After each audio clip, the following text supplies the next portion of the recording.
Buenas noches, soy el doctor Anselmo Flores Andrade y sean todos bienvenidos a una sesión más organizada por la Asociación Iberoamericana de Docencia Universitaria, AIDU, a cuya presidenta, la doctora Alicia Rivera Morales, le damos las gracias por darnos este espacio.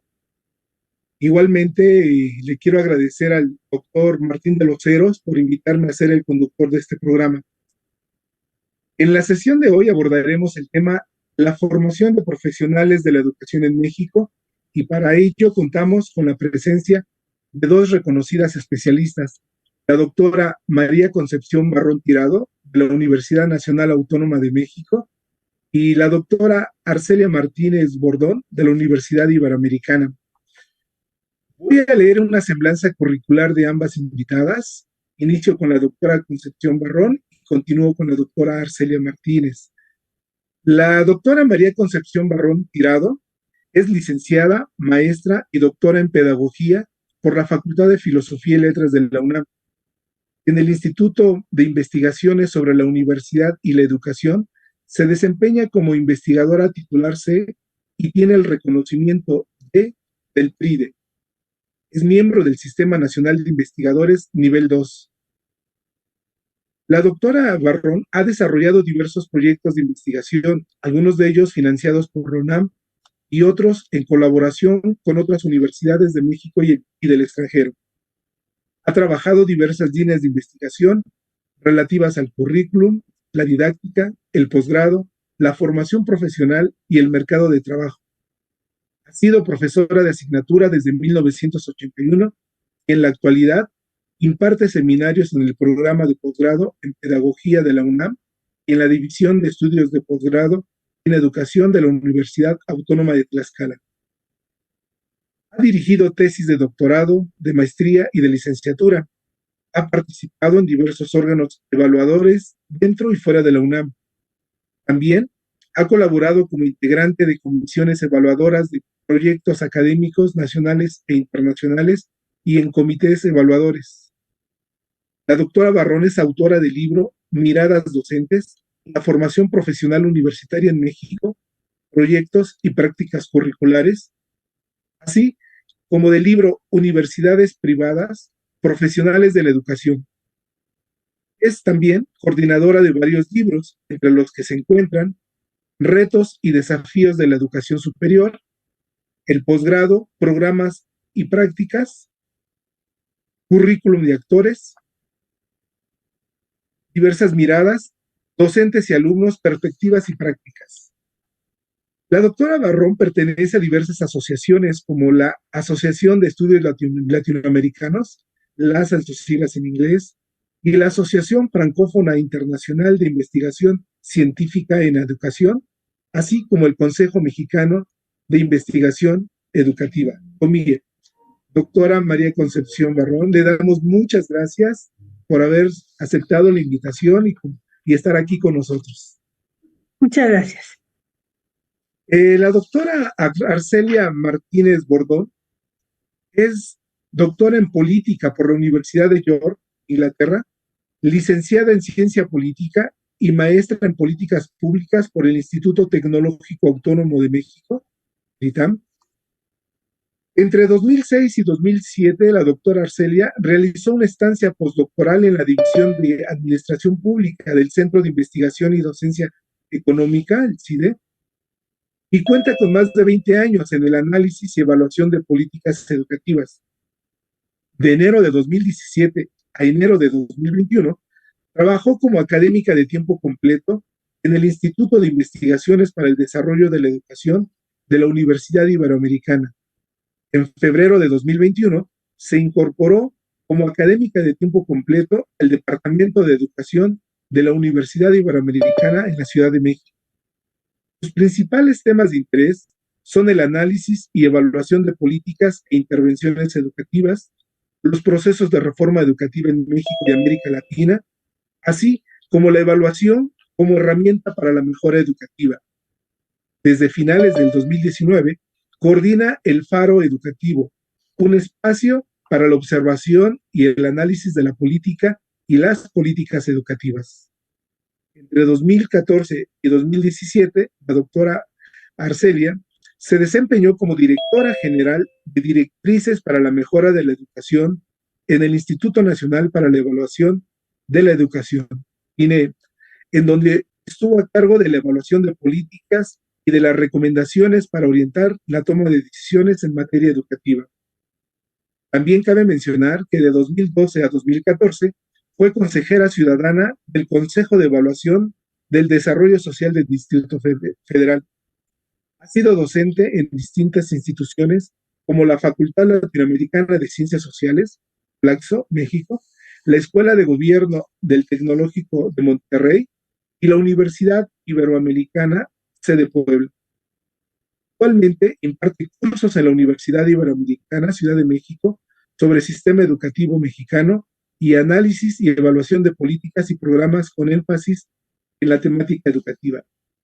La doctora Martínez ha dirigido varias tesis de maestría en el área de política educativa y ha coordinado varios proyectos de evaluación, entre los que destacan la evaluación del programa Estancias Infantiles para Madres Trabajadoras y Padres Solos, y la iniciativa Suma, Democracia es Igualdad, que recibió apoyo de la ONU Mujeres para propiciar procesos de empoderamiento con mujeres lideresas. Forma parte de distintas redes, entre las que se destaca el Consejo Mexicano de Investigación Educativa y la Red de Mujeres Unidas por la Educación. Con esta última, participa en un proyecto para recuperar las voces y experiencias de docentes en el proceso de enseñanza a distancia que ha impuesto la pandemia ocasionada por el COVID-19. Doctora Arcelia, también gracias por haber aceptado la invitación y gracias por estar con nosotros esta tarde. La dinámica de esta sesión consiste en que de manera inmediata formularé un par de preguntas para que de manera inmediata cada ponente responda a las mismas. Cada una contará con un máximo de 5 minutos. Al término de esta ronda, habrá otras 2 rondas más con las mismas características. La primera, y si hubiese alguna pregunta del público, dedicaremos un espacio para responderlas. En todo caso, para concluir la sesión, las ponentes tendrán 5 minutos para tratar algún aspecto que haya quedado pendiente o algunas reflexiones que quieran expresar sobre el tema. Comenzamos. Doctora Concepción Barrón, me gustaría iniciar con la pregunta que creo que es pertinente. ¿Qué se entiende por profesionales de la educación? ¿Es solo la educación normal, educación básica, o incluye también la educación universitaria? Al mismo tiempo, ¿qué rasgos culturales o profesionales distinguen a esta profesión? Y finalmente, ¿hace alguna diferencia la pedagogía en estas instituciones, es decir, la universitaria, frente a la de los profesionales de la educación? Por favor, doctora. Bien, buenas noches. Gracias por la invitación. Cuando hablamos de profesionales de la educación, ¿sí? Estamos haciendo referencia a aquellos profesionales involucrados en las prácticas y procesos educativos, cuya intencionalidad es la formación del ser humano, en la que se involucra tanto la implicación de los sujetos como las acciones concretas de los formadores. Entonces, podemos encontrar diversas perspectivas epistemológicas para hablar de la formación de profesionales. Y quiero señalar, porque es lo que va a permear a nivel teórico y a nivel ya de la construcción de los planes y programas de estudio, estas perspectivas. Tenemos primero la perspectiva alemana, que hace alusión, ¿sí?, a las ciencias del espíritu. Y también aquí lo fundamental va a ser la integración teoría-práctica. Luego tenemos la tradición francesa, en donde hay un mayor énfasis a la práctica de los profesionales. Y por último tenemos la visión o la perspectiva anglosajona, que hace referencia a tomar en cuenta las necesidades de la sociedad, los problemas sociales. Entonces, todo ello va a permear, porque vamos a ver cómo hay una diferencia entre las instituciones educativas formadoras, concretamente de profesionales de la educación.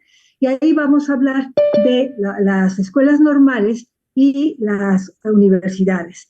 Quiero decir que no es que no son puras, digamos, sino que permean estas perspectivas, pero se hace mayor énfasis, por ejemplo, en las escuelas normales, desde la perspectiva francesa, en donde hay un mayor interés por la práctica de los profesionales de la educación, en este caso de los docentes.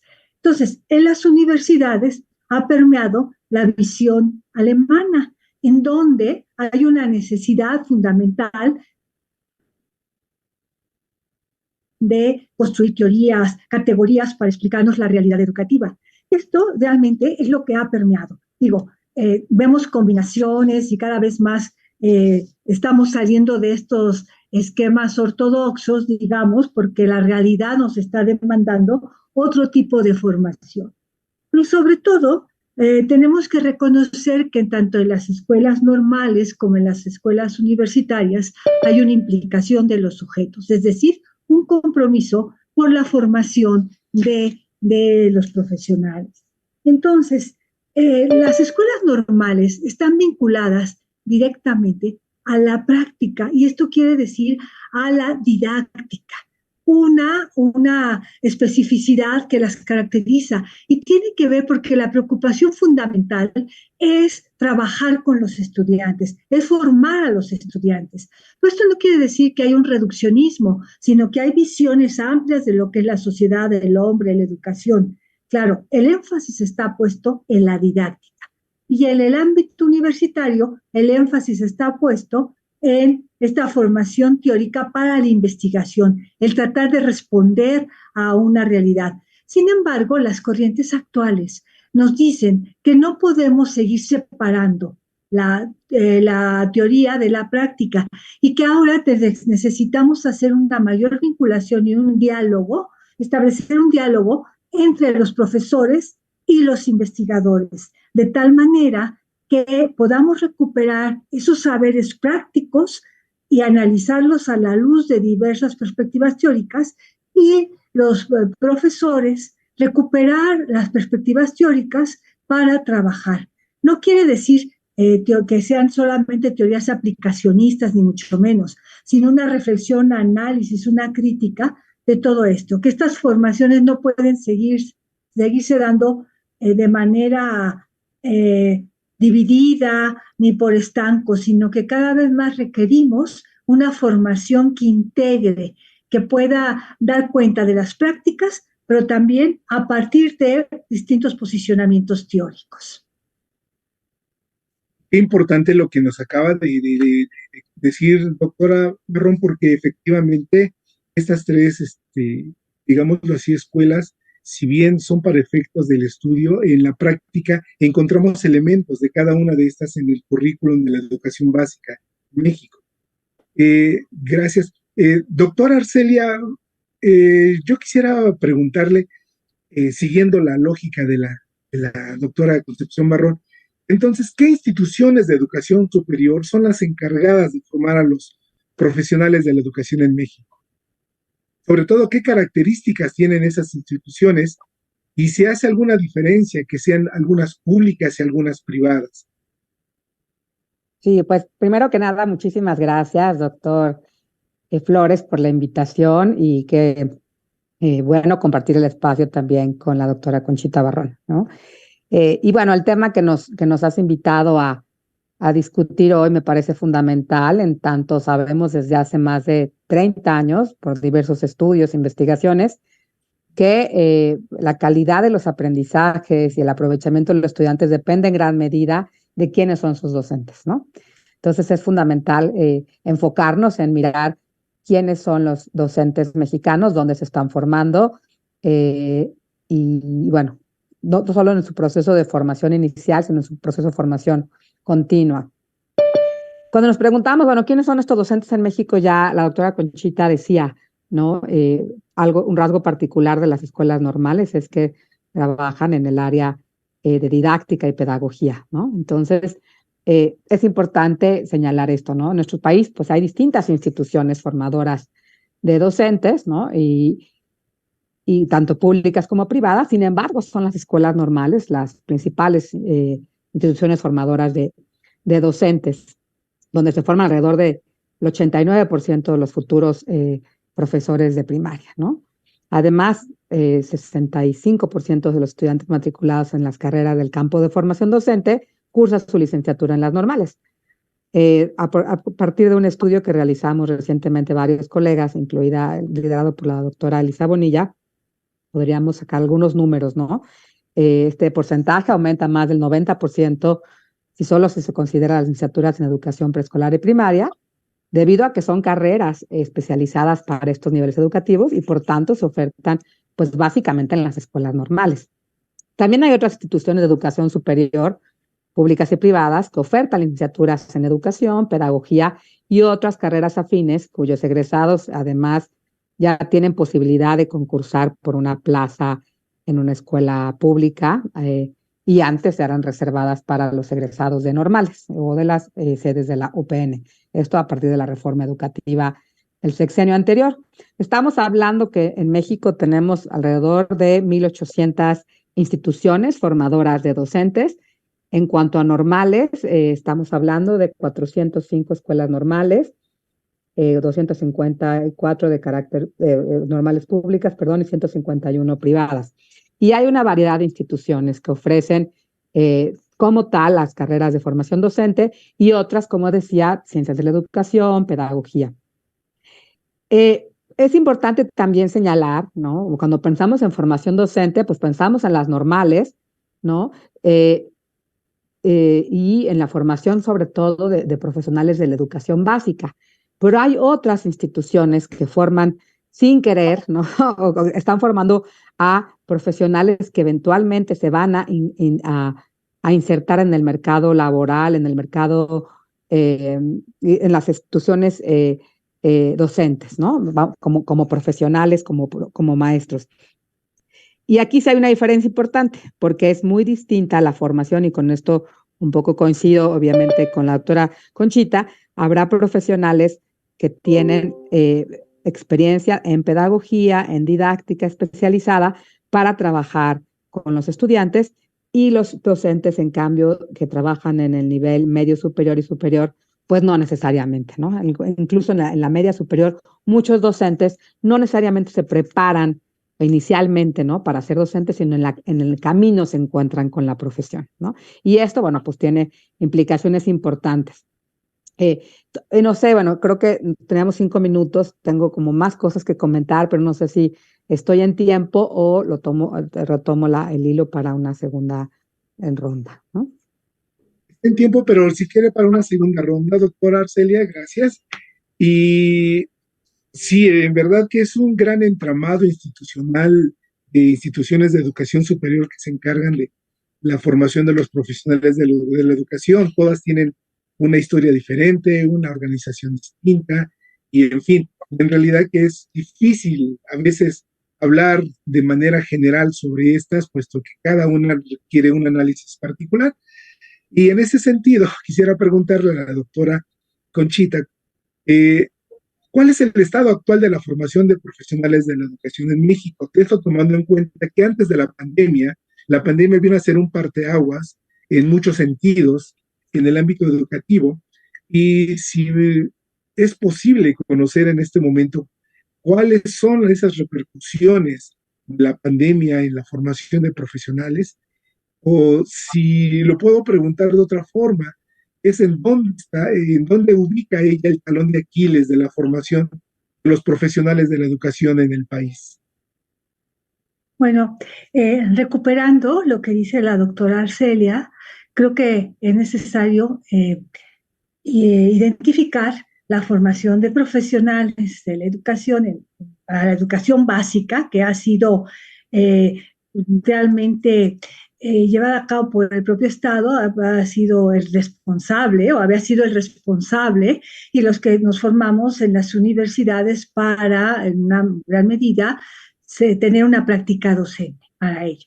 Pero también, como se señalaba, hay otros profesionales que se van incorporando a los procesos de formación de los estudiantes y que también pertenecen a este grupo de profesionales de la educación. Y podemos hablar también de los supervisores, y podemos hablar también de los asesores, y podemos hablar.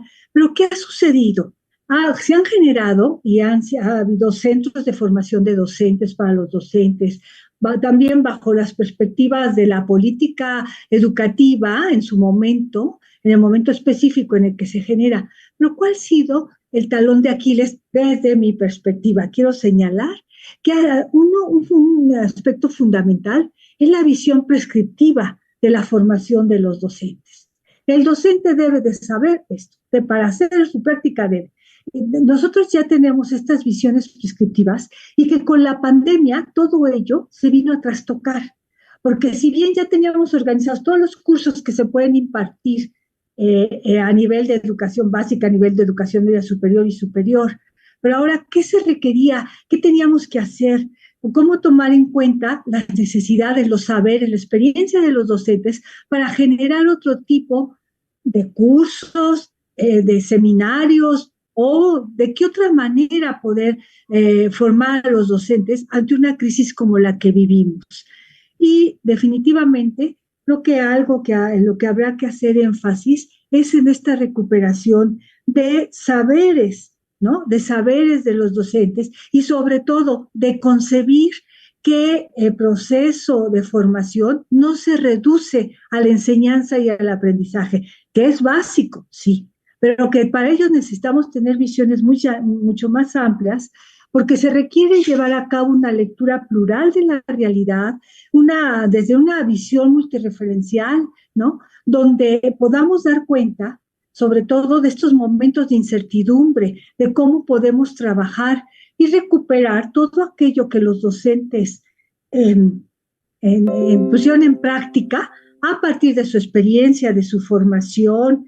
No necesariamente era el deber ser o como se había establecido en el programa como tal, porque ¿qué hacíamos con una situación como la que vivimos, donde no todos nuestros estudiantes tenían internet, pero sí tenían celulares, pero también por la protección de datos no podíamos manejar todos los teléfonos. Entonces, ¿a quién le pedíamos permiso? ¿Sí? Se volvía complicado. A los padres de familia, a quienes teníamos, con quienes teníamos que contactarnos. Claro, se tuvo el gran apoyo de la Secretaría de Educación para poder impulsar todos estos programas de Aprende en Casa y demás, y a nivel universitario se recurrió a las tecnologías, a las plataformas de Zoom, a las otras, ¿no? Pero aquí lo importante es cómo utilizarlas, cómo no perder el vínculo con los estudiantes, el vínculo que realmente es lo que nos permitía estar en contacto con ellos, un vínculo que llevaba a cabo un acompañamiento, donde llevaba a cabo una interacción. Pero fundamentalmente el talón de Aquiles es querer pensar la formación de los docentes de manera prescriptiva, de manera rígida, inflexible, y no reconocer que hay una pluralidad, que las situaciones son específicas y concretas. Sí, totalmente de acuerdo, doctora Concepción Barrón. Y más adelante tengo una pregunta que quisiera formularle para continuar con esta reflexión que tiene usted. En otra ocasión yo le había escuchado que decía que hacía falta nuevas imaginación o creatividad para generar nuevos como paradigmas para la educación, para responder a estas nuevas realidades que nos trajo la pospandemia. Y más adelante seguimos al respecto.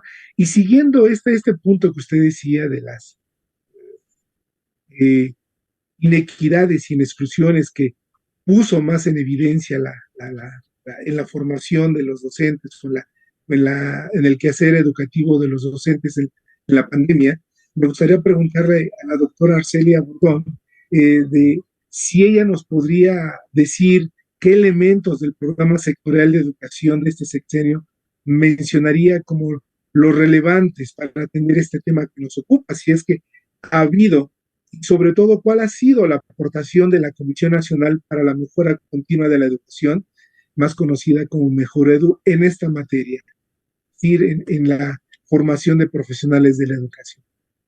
Escuchamos, doctora Arcelia. Sí, muchas gracias.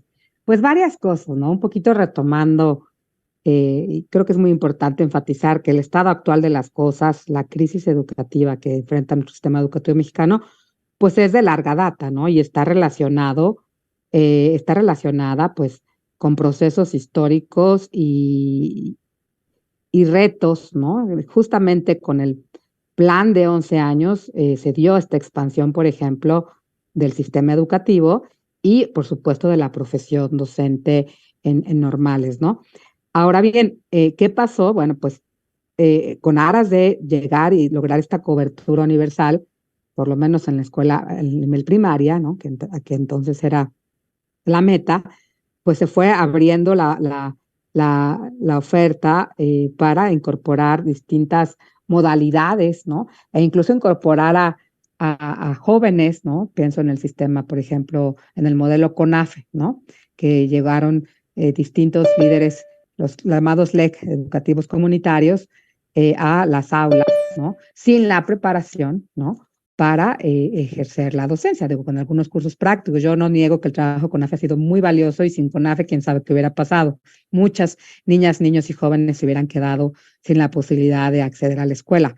Pero el Estado mexicano ha logrado abarcar esa cobertura, ¿no? Ha logrado llegar a distintos rincones del país a partir de ofertas diferenciadas. Y entonces ahí está parte del tema que luego no nos extrañe, que tenemos problemas de aprendizaje cuando tenemos una oferta muy diferenciada en materia de calidad, ¿no? Y de formación de profesores y demás, ¿no?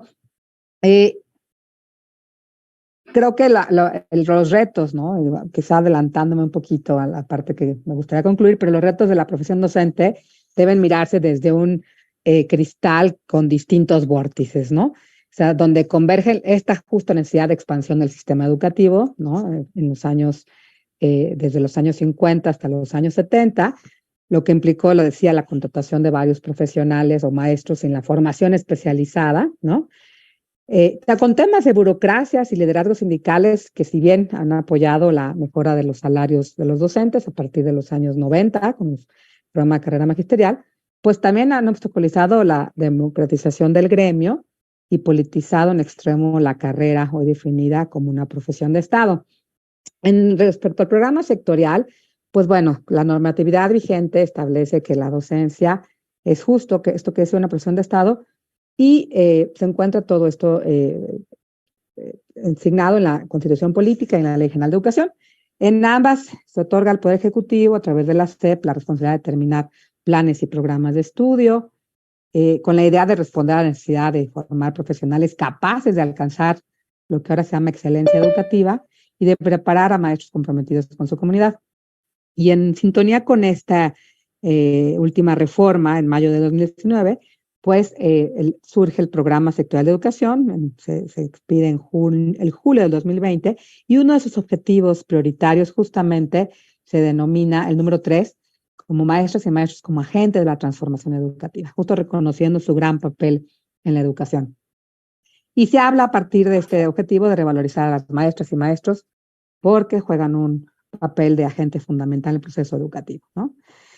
El problema central, ¿no?, que busca resolver este objetivo, ¿no?, es que el personal docente, directivo y de supervisión se dice no cuenta con el reconocimiento, la formación ni el apoyo necesarios para consolidarte como estos agentes fundamentales del proceso educativo.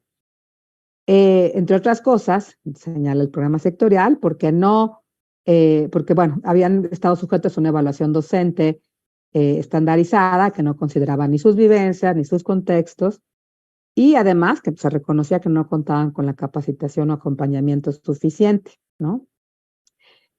Menciona también el programa sectorial la falta de relevancia y pertenencia a los programas y planes de estudio, las normales, especialmente en relación con la congruencia entre estos planes y la educación básica, y que no atienden a los cambios sociales y las realidades diversas, ¿no? Por ejemplo, el trabajo que se realizan los docentes en las escuelas multigrado. Se identifica también falta de recursos y diagnósticos pertinentes en las escuelas normales y una oferta de cursos de formación continua que no atiende de manera pertinente y suficiente las necesidades del personal docente. Esto se expide hace pues 3 años, poquito menos de 3 años, en julio, ¿no? Y se plantean, bueno, pues algunas estrategias, ¿no? Se plantean 4 estrategias y 39 acciones que les denominan puntuales, ¿no? El nombre está mal porque realmente pues son es un discurso, ¿no? No hay un señalamiento exactamente qué acciones se van a realizar, pero en cuanto a las estrategias, sale a garantizar que la formación inicial desarrolle en los futuros docentes los conocimientos, capacidades, aptitudes y valores necesarios para una educación integral, reorientar la formación continua del personal docente y directivo de supervisión, fortalecer la función magisterial a partir de procesos de selección pertinentes, esto para la admisión, la promoción, el reconocimiento, a partir de una evaluación diagnóstica, y apoyar la gestión del personal docente, directivo y de supervisión, ¿no? ¿Qué ha pasado en este tiempo? Bueno, en realidad son menos de 3 años, ¿no? Y atravesados, como decía la doctora Conchita Barrón, por una pandemia que además paró al sistema educativo, ¿no? ¿Qué se ha logrado de estas propuestas, no? Pues una basificación de más de 500,000 trabajadores de la educación, de acuerdo con la propia CEP, equivale al doble a lo reportado en el sexenio anterior, pero no ha habido cambios sustantivos en otros aspectos fundamentales que el propio programa prometía, ¿no? O sea, esta administración prometió intervenciones ambiciosas respecto a la formación en servicio, el fortalecimiento de las normales, ¿no? Y existen claramente contradicciones importantes entre la declaratoria de intenciones y las asignaciones presupuestales, ¿no? Que se han visto disminuidas de forma importante desde 2019. Para terminar, bueno, creo que el Mejoredo ha jugado un papel interesante, importante, porque ha continuado con las unas investigaciones que inició, por cierto, el INEE, ¿no? Respecto a la formación docente, los retos, las directrices que en su momento establecieron, un estudio que se hizo sobre las escuelas normales, ¿no? Donde participaron Medrano y otros autores, y bueno, pues ha hecho un trabajo de investigación y ha ofrecido, creo yo, acompañamiento a los profesores. Hay varios documentos bien interesantes, por ejemplo, el programa de formación de docentes en servicio para el periodo 2022-26, para la educación media superior, que incluye, entre otras cosas, recursos para la intervención formativa, establece enfoques y acciones necesarias para mejorar la práctica. Son documentos valiosos, sin duda, ¿no? Y pueden servir como guía, pero bueno, a nivel del Estado mexicano creo que hay muchos pendientes y muchas promesas que me parece que no se van a cumplir cuando acabe este sexenio. Sí, doctora Arcelia, suscribo ampliamente lo que usted acaba de mencionar y en relación a esto último, también yo coincido en que el Mejoredu ha tenido una buena continuidad con lo que venía haciendo el INEM, en darnos esas directrices, en darnos información, en evaluar programas, situaciones, y creo que evidentemente, como en todas las cosas, hay muchas cosas que quedan por hacer, pero creo que ha hecho un buen papel en lo que puede hacer Mejoredu.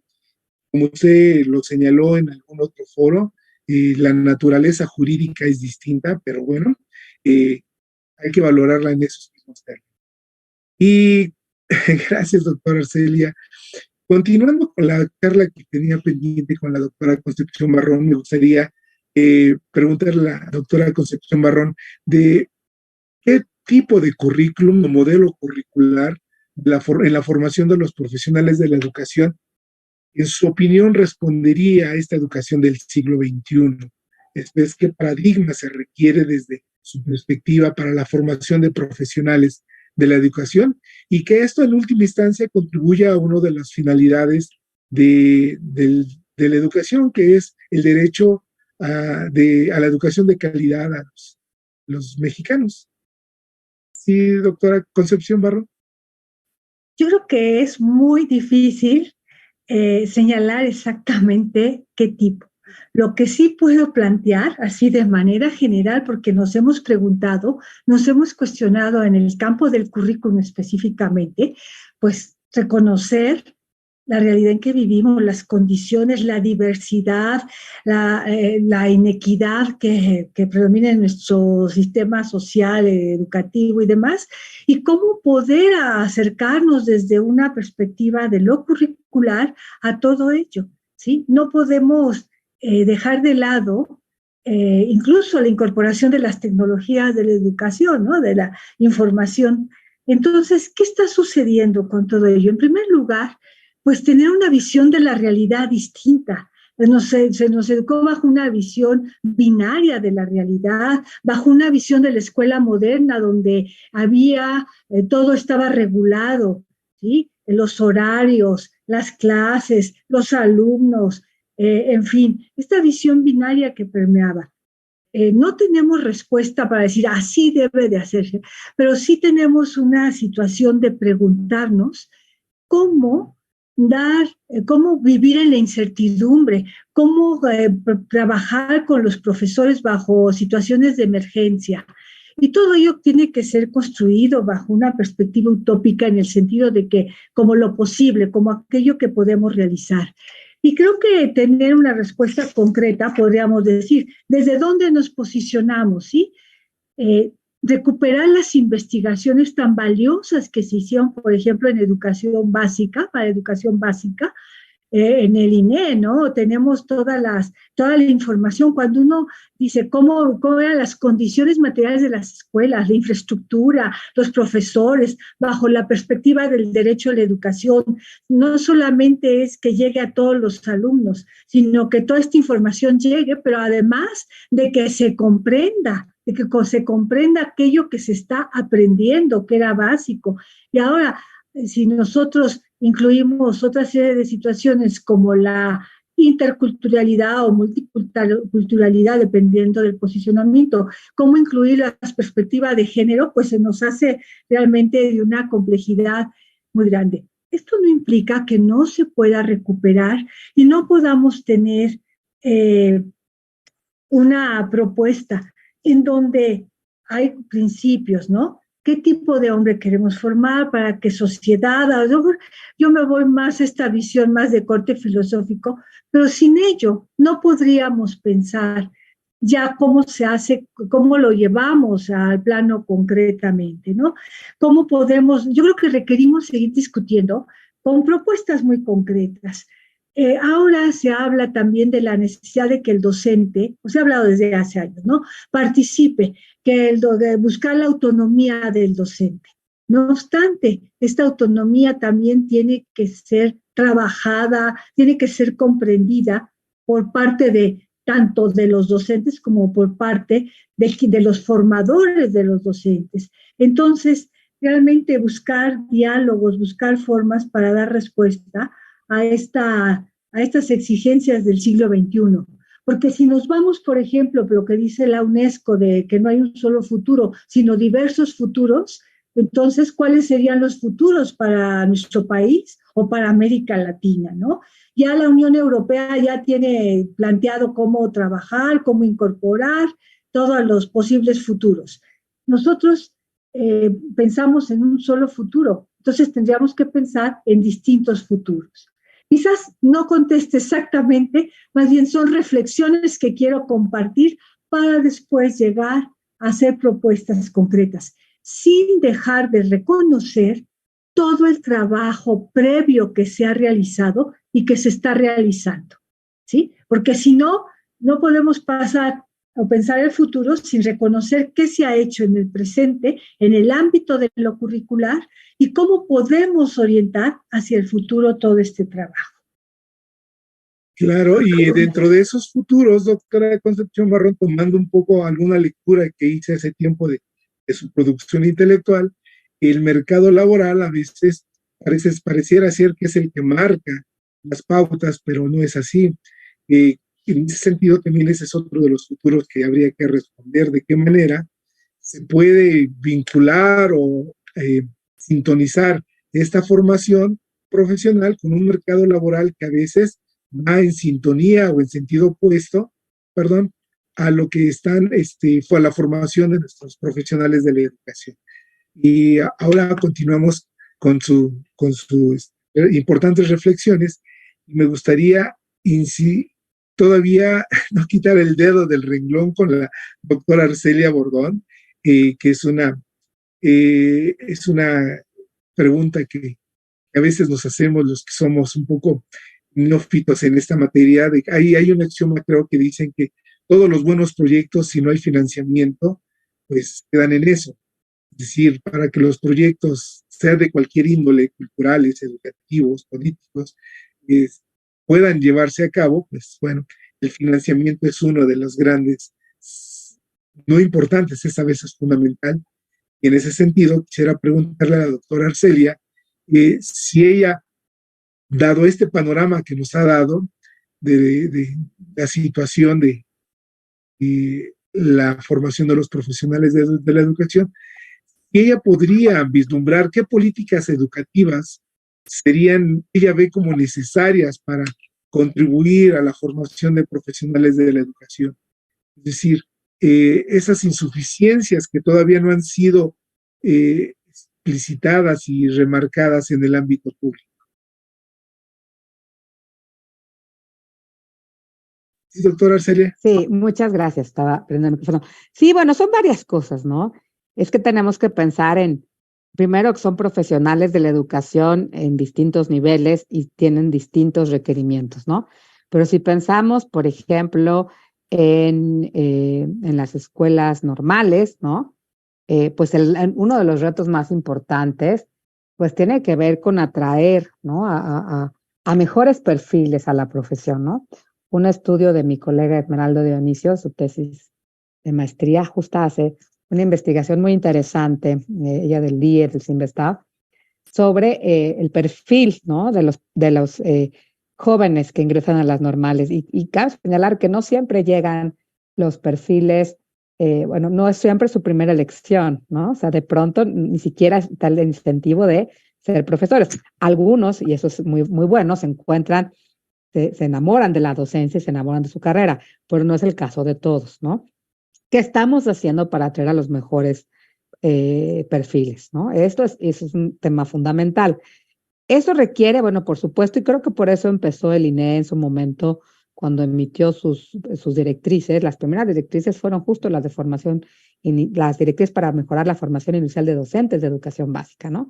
Con la idea de que no podías mejorar la calidad de la educación si no le apostabas a una transformación profunda de la escuela normal, ¿no? Entonces, ¿cómo están trabajando las escuelas normales? ¿Qué financiamiento tienen? ¿Con qué presupuestos operan? Cómo están renovando su planta docente, ¿no? Aquí se mete mucho, es un tema bien polémico porque se mete el factor político, quién dirige las escuelas normales, cómo se seleccionan los perfiles, ¿no? Cómo se avanza en la carrera. Todavía digo, hay prácticas eh, de, de, pues de amiguismos y demás, no son las normales en todas las universidades, ¿no? O sea, sí hay espacios donde las plazas no se concursan, ¿no? Entonces, entonces, bueno, eso habría que como mejorarlo. Y creo que en el sexenio pasado un intento que fue muy cuestionado en algún momento, porque bueno, se quiere privatizar las normales, se quiere desaparecer la educación normal. No era por ahí, me parece, la apuesta de la directriz del INE, pero sí de decir, bueno, las normales tienen que trabajar de otra manera, ¿no? Y tiene que haber investigación, o sea, un profesor para que esté actualizado y lo que enseña sea pertinente, relevante, pues tiene que hacer investigación. Entonces, me parece que las normales todavía, algunas funcionan desde otra manera, ¿no? O sea, no necesariamente como institución de educación superior. Y entonces, bueno, ahí sí apostar por una mayor autonomía, pero también con procesos más transparentes en cómo funciona todas la asignación de plazas y los profesores y la promoción, ¿no? Evidentemente hay otras cosas, bueno, que tiene que ver con un presupuesto tanto para las normales, pero también para la formación en servicio, ¿no? Y eso sí es un tema, porque este sexenio, pese a que ha habido una promesa de revalorización magisterial, la verdad es que yo creo que los docentes del país están muy desencantados con lo que ha pasado, porque no ha habido como tal presupuestos suficientes, ni siquiera en pandemia, para mejorar, ¿no? Los procesos de formación profesional. Hubo reducciones de entre el 60 y 70% con los presupuestos del 2000, con relación a los presupuestos del 2018, en el 19 y el 20. O sea, iniciando el sexenio, tuvimos recortes antes de la pandemia, ¿no? Entonces, creo que tendríamos que ver, no solo es un tema de mayor presupuesto, sino cómo se gasta, ¿no? Entonces, ahí hay como muchos retos. Entonces, necesitamos como profesionales de educación que se adapten a las necesidades del mundo en que vivimos, ¿no? Entonces, necesitamos una formación docente de calidad, acorde con los cambios que nos estén poniendo, incluso los retos post-pandemia, ¿no? Nos dimos cuenta, no solo en las universidades públicas o en las normales, sino en las privadas, por ejemplo, donde yo trabajo, pues que nos faltaban muchas herramientas tecnológicas para trabajar con nuestros estudiantes, ¿no? Y para no llevarnos el trabajo del aula, como lo hacemos o lo preparamos en el aula, al Zoom y a aburrir a nuestros pobres estudiantes, ¿no? O sea, tenemos que tener más habilidades, ¿no? Y ahora un reto nuevo, pues tiene que ver con todo el tema de las redes sociales, la inteligencia artificial, cómo podemos hacer nuestras clases atractivas. Va más rápido la tecnología, los avances tecnológicos y de plataformas, que a veces lo que podemos nosotros actualizarnos, ¿no? Entonces ahí tenemos como un reto importante que desde el Estado se debe promover esta formación, pero ojo, ¿no? Creería que no solo es una formación de abajo, de arriba hacia abajo, con estos cursos cascada que se han implementado por años y que luego son poco pertinentes, sirve para acreditar puntos, en su momento sirvió para promocionarse en carrera magisterial y subir de nivel, sino una formación que realmente te sea relevante, te sea pertinente. Y creo que la apuesta también debe ser la formación en la escuela, ¿no? Entre pares. Ahora se habla mucho de las comunidades de aprendizaje, entonces esta apuesta por construir en la escuela, ¿no? Esta capacitación en otros países, y con esto cierro, ¿no? Claro, países que nos llevan muchas ventajas, no solo en términos educativos, sino de desarrollo humano y demás, eh, ya ni siquiera existen estos procesos de evaluación, ¿no? Donde una instancia externa te evalúa y te dice si cubres el perfil o no, sino la propia escuela primero porque hay un proceso muy fino de selección de profesores, ¿no? No cualquiera puede ser docente, ¿no? Entonces, al llegar así, bueno, llegas a la escuela con las habilidades, con la capacitación, con el ánimo, incluso con el gusto por trabajar con estudiantes y con niños y niñas, ¿no? Se necesita cierto carácter para trabajar, ¿no? Bueno, para ser docente. Y a partir de eso, bueno, la escuela te va acompañando, ¿no? Hay un mentor, hay un tutor, un maestro más preparado que te va acompañando, te va guiando, pero no hay una función de evaluación punitiva donde te castigan, sino es un acompañamiento. Hay un proceso de más confianza en los docentes. Nos falta avanzar hacia allá, pero sin duda necesitamos, por lo pronto, acciones del Estado más contundentes y con presupuestos, ¿no?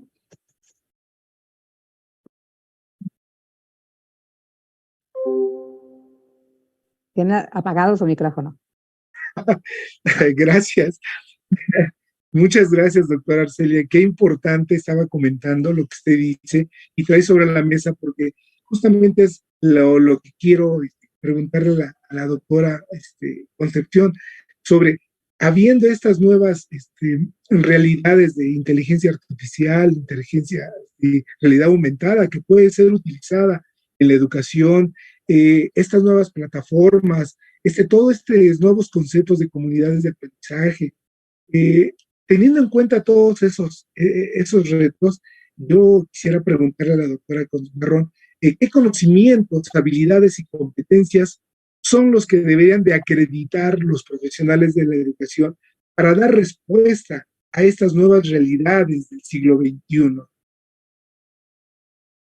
Sí, recuperando lo que dice la doctora Arcelia, el financiamiento es muy importante, pero el financiamiento en varios niveles. El problema de conectividad que tuvimos era un problema que no solamente afectaba a las instituciones educativas, afectaba a toda la población, porque todos trabajábamos en línea y en casa. ¿Qué significó esto? ¿Qué puso de manifiesto? Una desigualdad social. Pero no se podía resolver tampoco solo con conectividad. Pero sí, el derecho a Internet es un derecho universal, ¿eh? Es un derecho humano ya que se elevó. Entonces, ya se ha trabajado y todo. Sin embargo, por un lado, el financiamiento, el tener la infraestructura en general es costosísimo. Es costosísimo. Trabajar en plataformas Zoom, tener las licencias o en Google Meet o en, bueno, toda una serie de plataformas que nosotros podemos pensar, pues se requiere de infraestructura. Pero eso es una parte, digamos, es la parte estructural de informática. Pero ahora, ¿cómo lo utilizamos? ¿Qué competencias podemos desarrollar? Cuando los profesores también tenemos que formarnos y nos estamos formando y estamos en esos procesos. Pero además, no solo eso, sino que cómo trabajar con los estudiantes de distinta manera. Porque quisimos llevar a las aulas, transitar de la educación presencial a la educación remota de emergencia, dando clases de la misma manera. Y entonces yo me pregunto, qué aburridas se daban nuestros alumnos, ¿no? Yo creo que sí, porque imagínense, 3 horas viéndonos no podía ser. También nosotros ya no sabíamos y tuvimos que pensar de otra manera, buscar otras opciones. Pero eso a qué nos lleva a reflexionar. Si queremos trabajar con realidad aumentada, ¿sí? Tenemos realmente todo este software, tenemos toda esta información, contamos en las instituciones con ello, o cómo formarnos para hacerlo. Y quiero decir que las tecnologías son una herramienta más. Hay profesores que trabajaron, por ejemplo, en educación básica, que llevaban los cuadernillos, que iban y llevaban los dibujos, o en Oaxaca o en algunos estados, los profesores llevaban, ¿no?, a las casas o a algún centro especial donde llevaban los cuadernillos y después recogían las tareas. Entonces, pensar en otras formas. No obstante, creo que sí es necesario, si queremos nosotros avanzar, pues primero reconocer estas diferencias, las diferencias en general, y tendría que ser un proceso, pues que se pueda, al reconocerlo, diferenciado, ¿no? Valga la redundancia. Entonces, por otro lado, también pensar en estos procesos de formación en donde se nos enseña siempre para responder y no para preguntar, ¿no? Es decir, no hay dudas, o sea, no hay inquietudes. Quiero este cuestionario para que me respondas y si lo pasas, todo está bien. Y si no, pero ahora pregúntame sobre lo que está sucediendo. Dejar de llevar procesos mecánicos de formación. Pues esto lo digo porque en la práctica, ahora sí, a un nivel, por ejemplo, superior o en otros niveles, que hacemos énfasis porque el mercado laboral, digamos, en este caso ligado a las empresas, a otros sectores, que no necesariamente es el educativo, ¿qué se está pidiendo? Aprender a dejar de lado las rutinas. Todo se hizo en línea, entonces ahora todo es trabajo en línea en muchos lugares. Sabemos todas las implicaciones sociales, económicas y políticas que esto tiene. Sin embargo, ¿hasta dónde nos hemos formado, estamos formando para ello? ¿Hasta dónde se dice, se requieren otras capacidades para enfrentarse a un mundo laboral que cambió? Ya no es pensar en entro a las 8 de la mañana, salgo a las 4 y entonces durante esas 8 horas hago lo que puedo y lo que me pidan. Ahora es sobre productos, sobre proyectos, sobre todo. Entonces son como pensar en niveles diferenciados, ¿no? Ahora, en educación básica, como se señalaba, la formación de los docentes es fundamental. Sin un docente que domine el contenido, pero que domine en la práctica y que se incorporan otras cuestiones.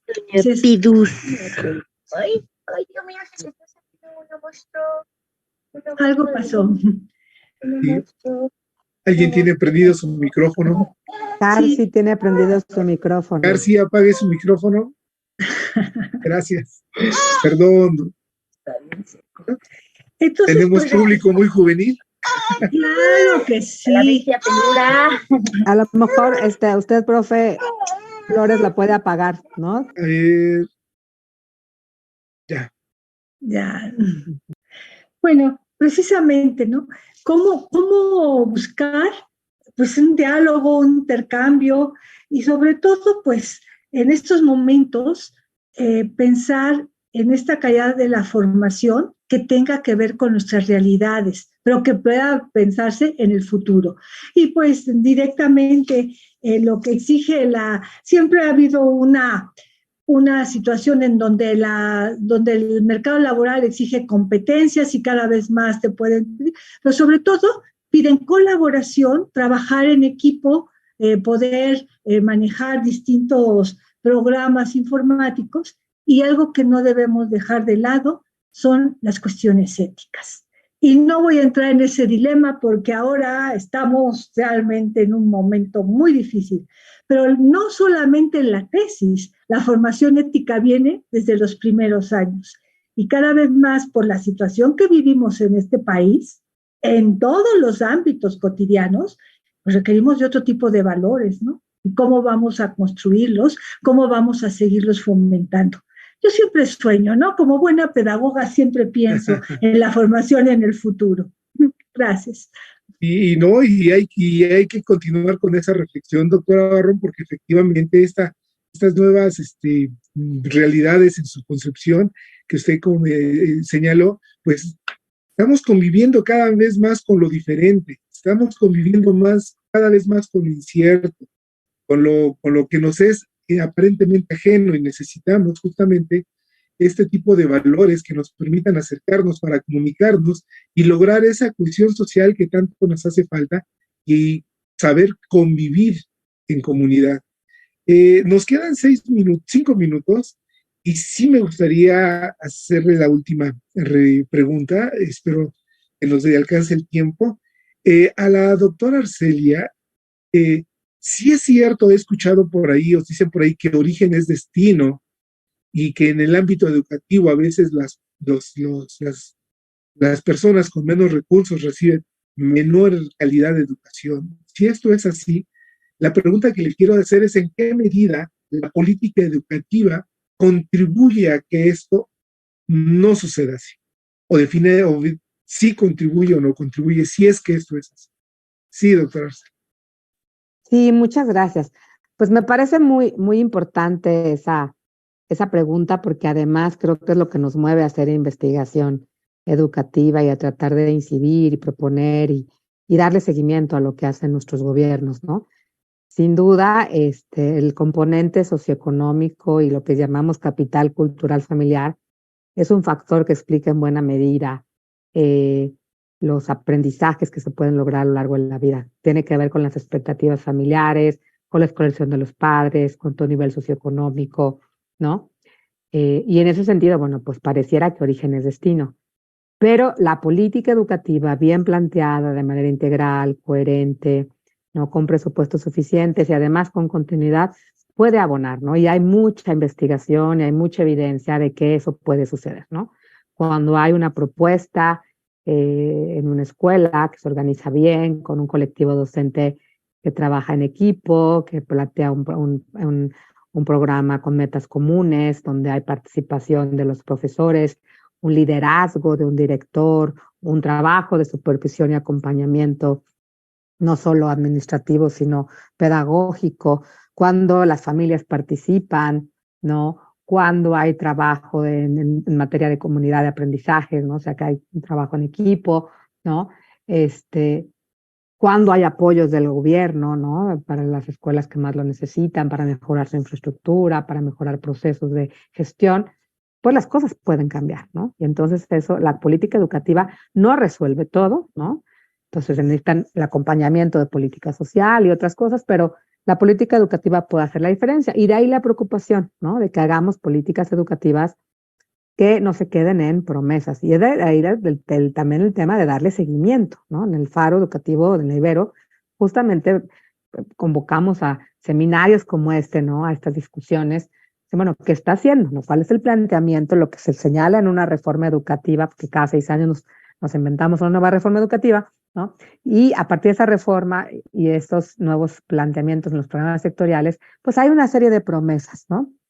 Pero el punto es de, bueno, exactamente qué estamos haciendo, ¿no? O qué está haciendo nuestro gobierno, nuestras autoridades. Hay distintos niveles de actuación, por supuesto está la escuela, ¿no? Con su autonomía, su colectivo docente y demás, pero creo que hay una responsabilidad del Estado mexicano para promover estas políticas integrales. Y este sexenio, lamento, vamos a acabar peor de lo que empezamos, ¿no? El saldo es negativo desde mi mirada, ¿no? Gracias, doctora Arcelia.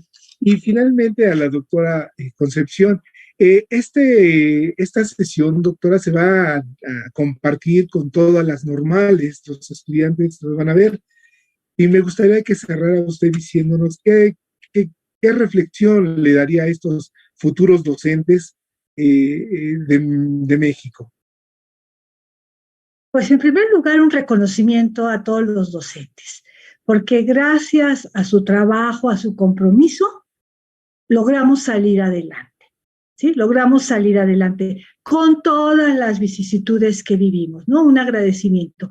Y por otro lado, pues que sigamos construyendo, que nos sigamos formando para mejorar las condiciones de vida de la población, no solamente educativas, sino de vida.